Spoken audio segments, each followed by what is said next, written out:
C'est quelque chose dont on parle depuis toujours. Mais maintenant, ils l'ont découvert avec une recherche à 1 milliard de dollars.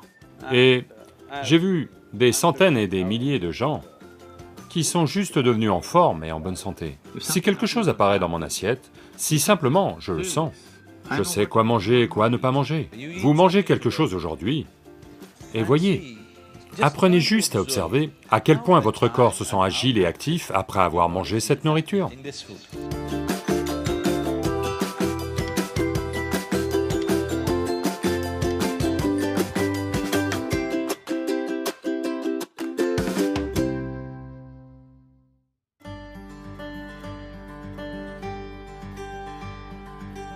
La chose simple en ce moment qui fait fureur dans le monde, c'est... Si vous venez à notre ashram, tous les gens là-bas qui sont physiquement extrêmement actifs mangent à 10h du matin, à 7h du soir, 2 repas. Combien de médecins m'ont dit qu'ils vont mourir de malnutrition, il va se passer ci, il va se passer ça, vous devez faire ci, vous devez faire ça. Je ne mange qu'un repas par jour la plupart des jours. Je mange un bon repas et c'est tout. Et les médecins me disent, non, non, Sadhguru, vu la façon dont vous voyagez, il va se passer ci, il va se passer ça, vous devez manger au moins une fois toutes les 4 heures, vous devez manger quelque chose. J'ai dit, laissez-moi tranquille, je me porte bien. Mais maintenant, une grande université des États-Unis en arrive à ce qu'ils appellent le jeûne intermittent. Ce ne sont pas des bêtises, c'est bien, mais ils ont redécouvert quelque chose que l'on sait depuis toujours. Maintenant, tout le monde dit, il doit y avoir un écart de 16 heures. Tous vos mots vont disparaître. Que diable disions-nous depuis des milliers d'années? La chose simple, c'est que il y a de très nombreux aspects à cela. Psychologique, physiologique, mais maintenant, le cancer est en progression dans le monde. Une cellule cancéreuse est comme un criminel dans la société. Chacun de nous en a dans son corps. Ce n'est que si leur concentration devient plus importante qu'elle ne devrait être, ou si elles se liguent et se rassemblent à un endroit, qu'elles deviennent comme du crime organisé. Il y a des pickpockets à Kochi, j'en suis sûr. Allô? Il y a de petits criminels, opérant individuellement, opérant à 2 ou à 3. On ne les prend pas très au sérieux, on les laisse parce que ça arrive. Mais supposez que 100 d'entre eux se soient réunis en crime organisé. Maintenant, on va sévir. Parce qu'on sait que maintenant, ça devient une menace pour la société. De même, les cellules cancéreuses sont ainsi. Des criminels qui se déplacent ici et là et font quelques dégâts. Leur seul problème, c'est que elles mangent en général environ 8 à 12 fois plus que ce que les autres cellules mangent. Donc, si vous laissez juste assez d'écart entre un repas et le suivant, la plupart d'entre elles vont mourir parce qu'elles ne peuvent pas survivre. Ceci est quelque chose dont on parle depuis toujours. Mais maintenant, ils l'ont découvert avec une recherche à 1 milliard de dollars. Et j'ai vu des centaines et des milliers de gens qui retrouvent simplement la forme et la santé, simplement parce que ils ne font pas le plein tout le temps, alors que le réservoir déborde. Au centre de yoga, en permanence, les gens sont physiquement actifs. Donc tout le monde a très faim aux alentours de 3h30, 4h de l'après-midi. Ils ont extrêmement faim. Mais on apprend à vivre avec ça, parce que l'estomac vide et la faim sont deux choses différentes. Avoir faim signifie que vos niveaux d'énergie commencent à diminuer. Mais l'estomac vide est une bonne chose. Dans les sciences yogiques, aujourd'hui, la science moderne aussi, on arrive à cela, mais ce que l'on sait, de par notre expérience, vous allez dépenser 1 milliard de dollars pour y parvenir. Parce qu'en recherche, toute la question c'est combien de millions de dollars, c'est comme ça. Votre corps et votre cerveau ne fonctionnent au mieux de leur capacité que lorsque votre estomac est vide. Donc on s'en assure toujours, on mange de telle façon que, quelle que soit la quantité qu'on mange, notre estomac doit toujours être vide au bout de 2h à 2h30 maximum. Donc on se couche en ayant faim, toujours. Les gens pensent qu'ils ne peuvent pas dormir, ils peuvent dormir. En moyenne, pendant 25 ans en moyenne, je n'ai dormi que 2h30 à 3 heures. Ces jours-ci, je deviens un peu paresseux et je dors entre 3h30 et 4h30, malgré mon niveau de voyage. Quand je dis niveau de voyage, si je vous dis où je vais dans les prochains jours, vous allez tomber de votre chaise. Oui, dois-je vous le dire? Non, pas nécessaire. Parce que dans les 10 prochains jours, je suis dans 5 pays différents, à faire je ne sais combien d'événements, toutes sortes d'événements. Donc, vous êtes capable de maintenir cela simplement parce que vous ne mangez pas de façon excessive. C'est très important. Tout le monde mange 2 repas, je ne mange en général qu'un seul repas. À 4h30, 5h du soir, parce que je n'aime pas m'asseoir devant l'assiette et me soucier de la quantité à manger. J'aime bien manger. Donc, à 4h30, 5h du soir, si je mange un repas, ce n'est que le lendemain. Est-ce suffisant? Ai-je l'air en forme? Allô? Parce que pour toute correction et purification qui doit se produire dans le corps, votre estomac doit être vide, très important. Autrement, la purification au niveau cellulaire n'aura pas lieu.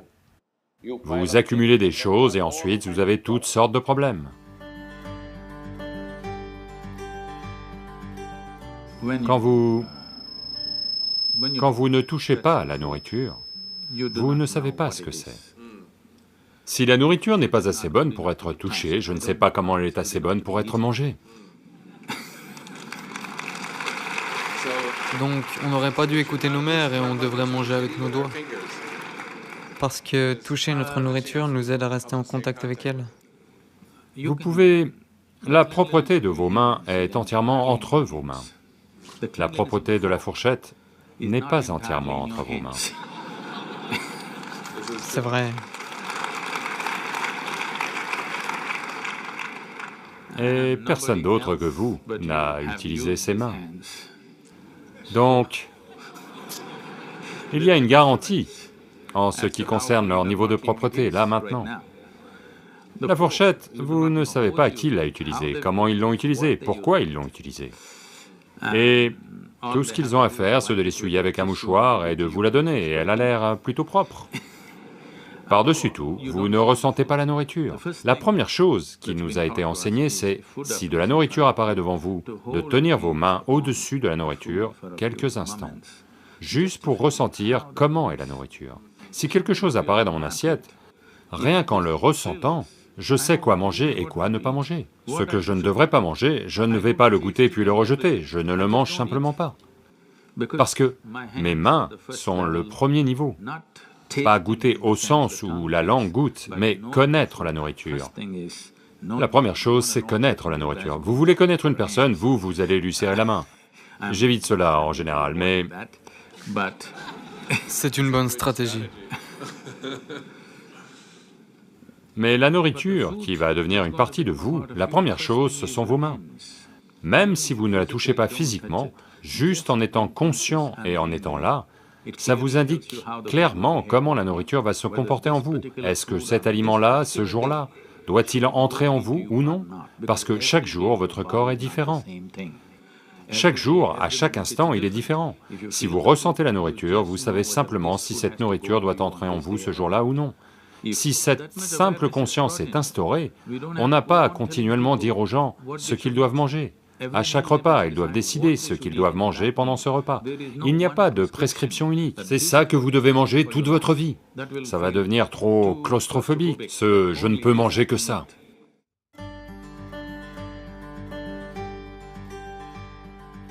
Votre sélection de nourriture et consommation de nourriture doivent aussi avoir lieu consciemment.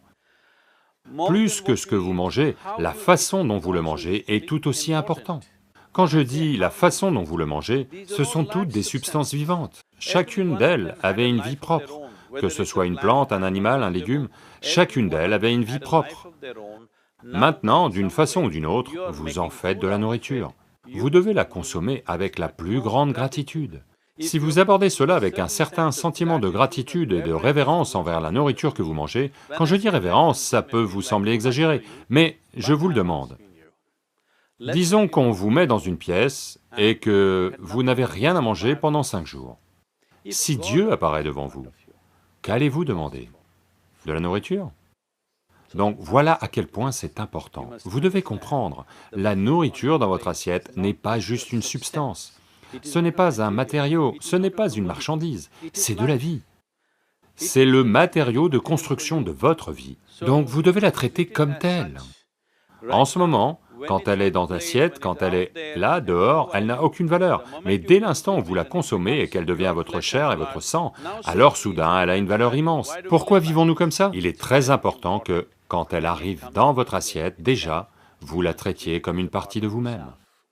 Avec beaucoup de révérence, vous devez la consommer. Juste la façon dont vous la consommez, si vous changez cela, la nourriture se comportera très différemment en vous. C'est ce que conscience veut dire. Si les gens disent « votre conscience n'a aucun impact sur votre vie », seules les structures chimiques ont un impact, je suis vraiment désolé pour eux, parce que ce n'est pas ainsi que la vie fonctionne. La conscience humaine a un impact profond sur tout ce qu'on touche, en particulier avec la nourriture, où l'on fait d'une autre vie une partie de nous-mêmes. Lorsqu'on fait une telle chose, il est très important qu'on la traite avec la plus grande gratitude et révérence.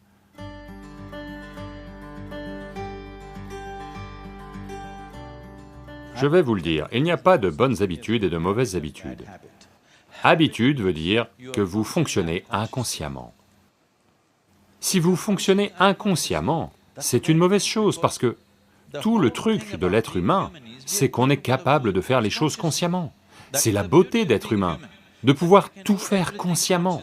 Ce qu'un animal fait inconsciemment, on peut faire la même chose consciemment. On peut manger inconsciemment, ou on peut manger consciemment. On peut respirer inconsciemment, ou on peut respirer consciemment.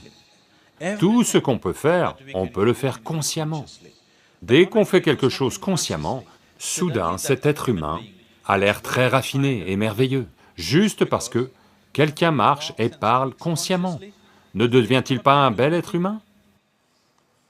Oui ou non? C'est tout. Donc pourquoi est-ce qu'on essaye de développer des habitudes comme si c'était une bonne chose? Habitude veut dire réalité figée, où vous n'avez pas à réfléchir, vous vous levez le matin et ça va vous arriver. Non, n'essayez pas d'automatiser votre vie. Ce n'est pas efficace, c'est l'efficacité de la machine. Celui-ci est censé fonctionner intelligemment et consciemment. Personne n'attend de lui qu'il fonctionne comme une machine. Donc, en ce qui concerne la nourriture et tout, la nourriture doit convenir au corps pour lequel on mange. Elle est pour le corps, c'est le matériau de construction de ce corps, la nourriture que vous mangez. Quelle est la nourriture adaptée est malheureusement très chamboulée en ce moment. Traditionnellement, nous mangions très judicieusement dans ce pays. Mais ces milliers d'années d'invasion ont amené d'autres types de cultures alimentaires, et aujourd'hui le régime national c'est la pizza ou les pâtes. C'est lequel? Lequel est premier? Je ne sais pas, les deux étaient en lice. Donc, nous perdons notre sens de la nourriture. Il est à coup sûr temps de regarder ce qui est le plus adapté. Si je rentre dans ce sujet, c'est un processus très long, mais vous devez expérimenter avec la nourriture, pas seulement avec la langue, mais avec le corps. Vous mangez quelque chose aujourd'hui, et voyez, apprenez juste à observer à quel point votre corps se sent agile et actif après avoir mangé cette nourriture. Si la sensation c'est qu'il veut aller s'enterrer, ce n'est pas la bonne nourriture. Si la sensation c'est qu'il veut être vivant après avoir mangé, à part le café, parce que c'est un stimulant. Si vous mangez de la nourriture et que votre corps se sent très agile et vivant, ça veut dire que c'est de la bonne nourriture, le corps l'aime. Si vous mangez quelque chose et il se sent lourd, ça veut dire qu'il ne l'aime pas, ça lui pose des difficultés, c'est pour ça qu'il se sent lourd. Donc juste en vous basant là-dessus, il y a tout un... disons que c'est une façon très simpliste de le présenter.